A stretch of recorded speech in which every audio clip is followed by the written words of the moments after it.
Hello friends, welcome to directors. ఇప్పుడే 'Andhra king' తాలూకా movie చూశాను.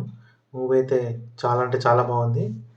అసలు బ్లాక్ బస్టర్ అవ్వాల్సిన మూవీ, కానీ టీఎఫ్ఐ దగ్గర ఫెయిల్ అయిందనమాట. ఎందుకు ఫెయిల్ అయిందో అనేది నాకు అర్థమవుతలేదు. కానీ మూవీ అయితే చాలా బాగుంది. బేసిక్ స్టోరీ ఏంటంటే, మనకి హీరోకి, ఫ్యాన్ బాయ్‌కి మధ్యలో జరిగే స్టోరీ అన్నమాట. మనోడు అంటే ఫ్యాన్ బాయ్, మనోడు యాక్టర్ ఉపేంద్రకి ఎప్పుడు ఫ్యాన్ అవుతారంటే, ఒక చిన్న ఇన్సిడెంట్ ఉంటదనమాట. ఆ ఇన్సిడెంట్ ఏంటిదంటే, మనోడు స్కూల్‌లో చేర్పించాలని వాళ్ళ ఫాదర్ ఏం చేస్తాడు, సుమతి శతకం అనేది నేర్పిస్తాడు. నేర్పించి స్కూల్‌కి తీసుకెళ్తారు, గవర్నమెంట్ స్కూల్‌కి. అక్కడ పోయి చెప్పేవరకి మనోడు చెప్పలేకపోతాడనమాట. తిరిగి ఇంటికొస్తాడు. ఇంటికొచ్చినాక వాళ్ళ డ్యాడీ కొడతాడు. "నువ్వు నా దగ్గర మంచిగానే చెప్పావు కదా! అక్కడ ఎందుకు చెప్పలేదు" అన్నట్టు కొడతాడు. కొట్టినాక అప్పుడే ఆటోమేటిక్‌గా రేడియో అనేది ప్లే అవుతదనమాట. అందులో ఉపేంద్ర గారి వాయిస్ ఉంటదనమాట.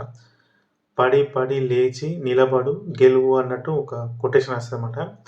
ఆ కొటేషను మనోడిని ఇన్‌స్పైర్ అయితది. ఇన్‌స్పిరేషన్‌గా తీసుకొని అప్పటినుంచెల్లి మనోడు యాక్టర్ ఉపేందర్‌కి ఫ్యాన్ అయితాడనమాట.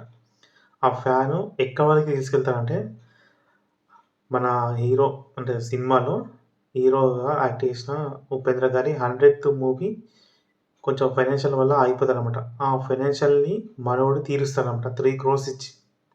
సో, చూస్తే మీకు చాలా బావుంటది. ఇది కొంచెమే ప్లాటు, కానీ బావుంటది, చూడండి. ఈ వీడియో మీకు నచ్చితే లైక్ చేయండి, షేర్ చేయండి, అలాగే సబ్స్క్రైబ్ చేసుకోండి. Thank you for watching. Don't miss the movie. ఓకేనా?